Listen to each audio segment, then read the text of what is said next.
Borough Year 10, welcome back. In the classroom once more, Firebreak over. And these Year 10s at Pencoitra High School near Barry felt teachers prepared them well for their brief lockdown. It was definitely easier knowing that it was only a week. It made me think, because the teachers were very, on top of us, make sure you get it done, we'll be checking. It was different this time because we actually knew when we were going back. So it gave me motivation. Okay, I'm going to complete this because I know I'm be right on track for when I get back.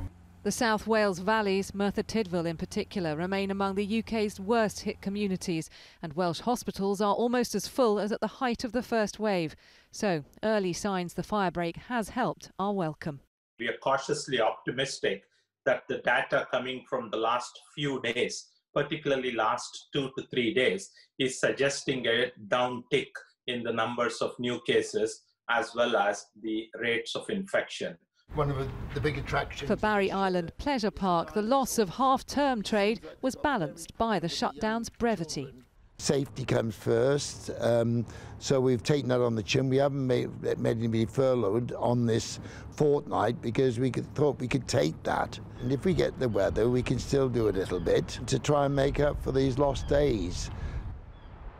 Meanwhile, there are the new COVID restrictions applying to the whole of Wales to get used to. It would be better if it was a nationwide thing, well, the 4 nations, rather than just separate.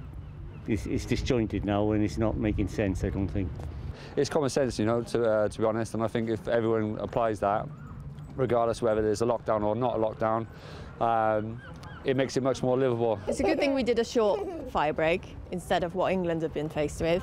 But I think the Welsh Government are just doing the best they can with what they've got at this point, so fingers crossed it works and everything goes back to normal. Stricter local measures could still be added on top of the new national rules in COVID hotspots. But for now, this nation has said farewell to the firebreak. Catherine Jones, 5 News, South Wales.